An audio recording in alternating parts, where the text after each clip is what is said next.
Hey everyone, this is Steve from the Worley Bugger, and today I'm going to show you how to tie the bugger crane.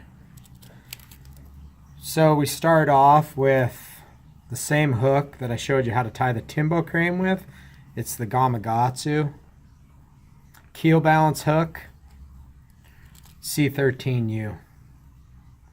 It's a nice wide gap hook. The largest size they make it in is a size 8. This happens to be a size 10.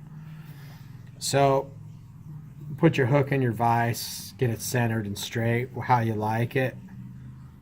Start your thread behind your eye and work it all the way back to the bend, and your thread should end up just behind the hook point there. Okay, so the first thing that we're going to do is we're going to lay down a dubbing base, and once again I like to use the snowshoe rabbit dubbing from Nature Spirit. This happens to be a gray olive, and you can tie this fly in olive, tan, purple, and black, and then use the correct dubbing to match your foam body type. So what we'll do is we'll just lay down a small dubbing base on the shank of the hook to give us a foundation to start with. And the one thing you have to remember with this hook is you don't have a lot of shank room, so you can't crowd your eye. Make sure that you leave at least a quarter of the space at the end of your shank to finish off your fly.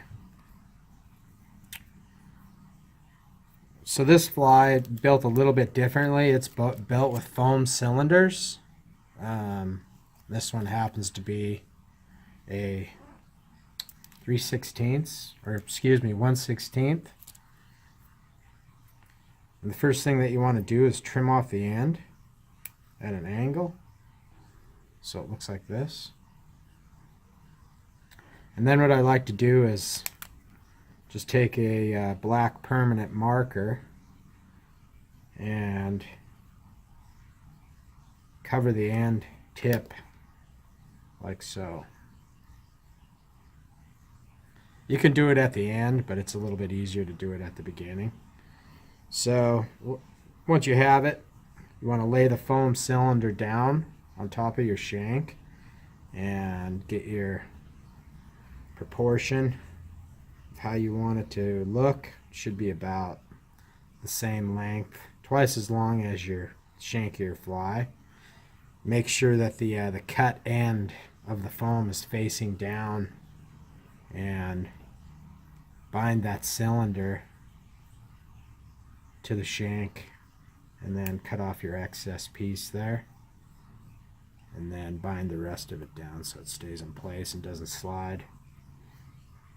Okay, and then next we want to bind the foam cylinder to the shank. So just lay just a little bit more dubbing down on your thread,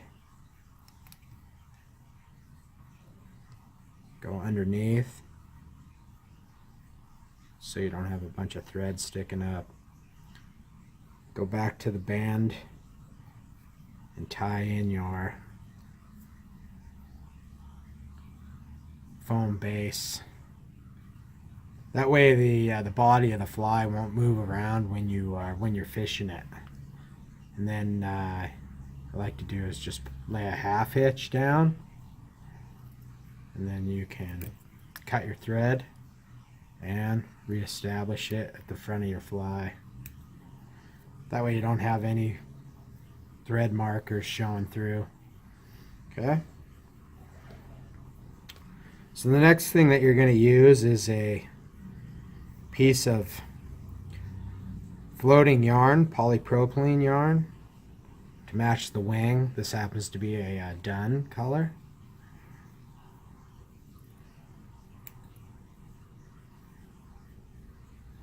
Just take it, lay it in, and bind it down nice and tight.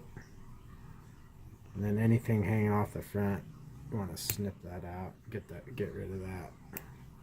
So this is used for the wing, but it's also used as a visual aid too, so you can see the fly a little better on the water. A lot of times we're fishing these flies in shaded areas of the river, so having a little bit of a wing sticking up helps the fisherman see the fly and then be able to control the movement of the fly on the water as well. Okay, so it should look like this. Anything that's doesn't look good to you, you can trim out too on the wing. So the next thing that you're going to need is a hand hackle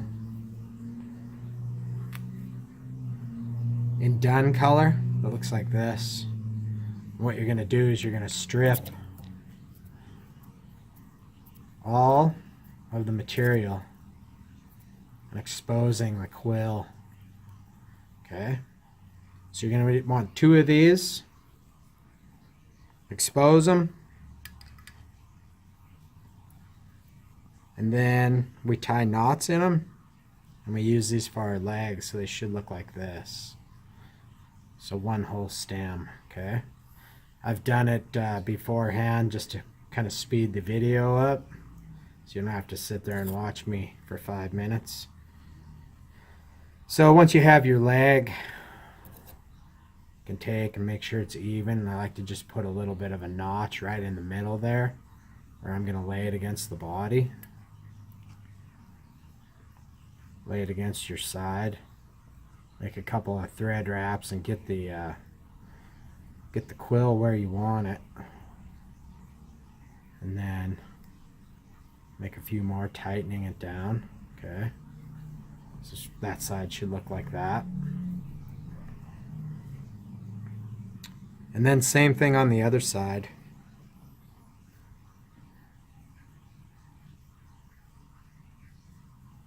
Bind it down. Get it into place where you want it, and then tighten it down.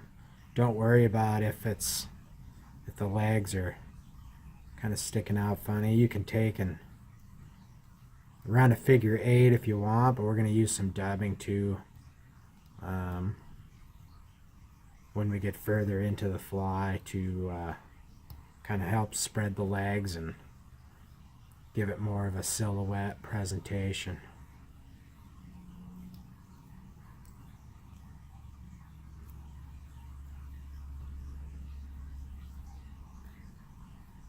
So it should look like this.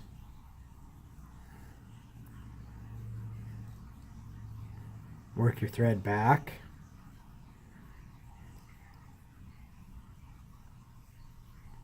To the base of your polypropylene wing. So from your dun, medium dun, dark dun, light dun, it doesn't matter which color. This happens to be light dun. You're going to go in and you're going to grab at the very base 2 of the feathers in here. Pull them out,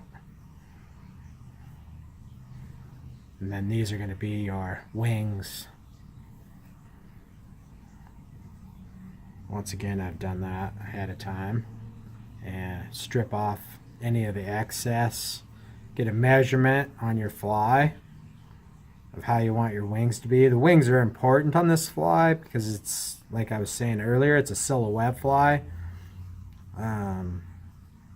So for the trout, to see the legs and the wings dictates what kind of insect it is. So with your 1 wing, take 1, lay it in on the side here, and bind that stem.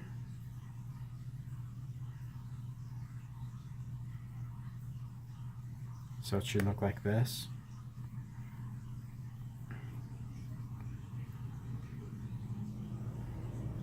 Take your other wing on the other side.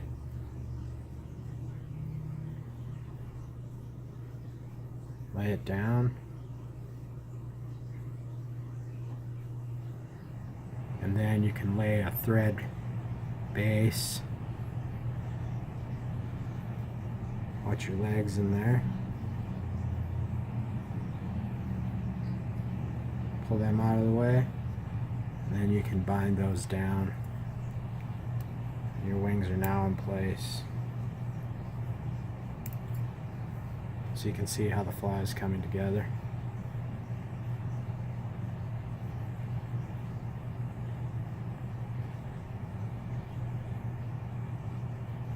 So next you're going to need an oversized hackle. So this is a number 10 hook. So using an 8 or a 6. We want this fly up and skating when we're fishing it. So we're going to use an oversized hackle. Long saddle hackle is preferable. Dry fly. You can strip it.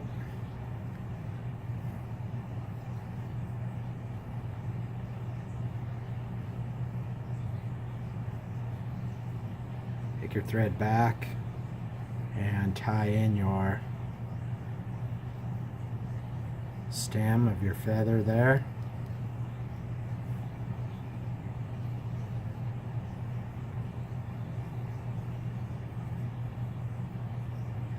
Make sure it's nice and tight. It's not going to come out. Next, you're going to need a piece of flat foam, 2 millimeter, about 2 inches long, about an 1/8 inch wide. Take that and lay that on the very top. Tie in the very bottom of it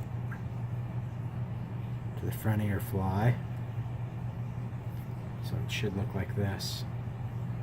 You still have plenty of room to finish off your fly in the front here. Okay? So next we're going to lay down another base of dubbing. The same snowshoe rabbit dubbing from Nature Spirit. With this fly several years ago when I designed it, I was making my own snowshoe rabbit dubbing.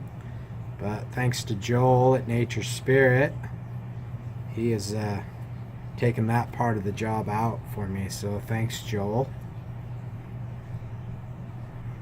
So once you've laid down a nice thread base there of dubbing, you can start layering it, moving it forward. Pull those legs out and figure 8 in between them. Laying down a nice dubbing base for your hackle to lay on. So it should look like this.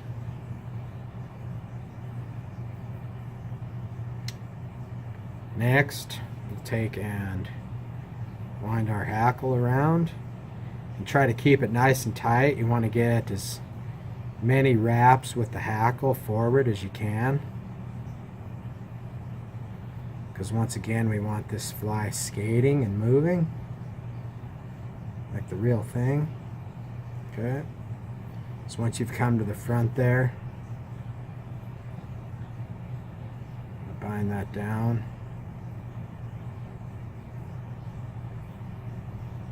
Make sure you don't get your leg in there. Pull them back out of the way and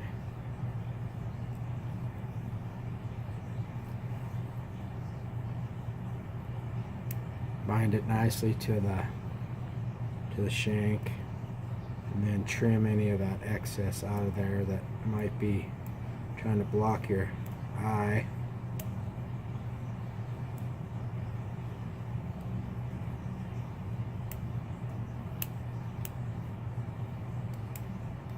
These Dr. Slick micro tip scissors, just fly tier's dream. It's just nice for getting in and trimming any of that excess out that regular sized head scissors just can't do. So once you've got that down, you take your piece of foam that you tied in We want to bring that up over the top. Okay, and push all your hackle to the sides.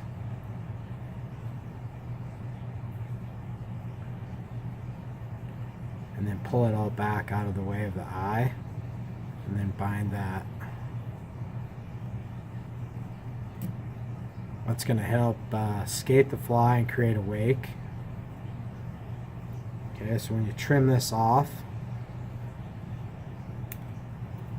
you should leave about 1/4 of an inch or so the water can push against that side and create a nice wake.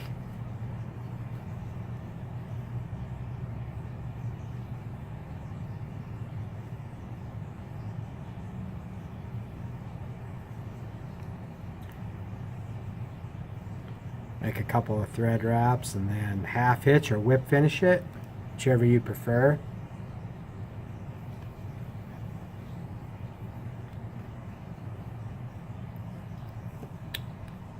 Cut your thread, and then any other material that's sticking around might cause problems with your tippet, trim those out and cut your thread off, and you have your bugger cranefly.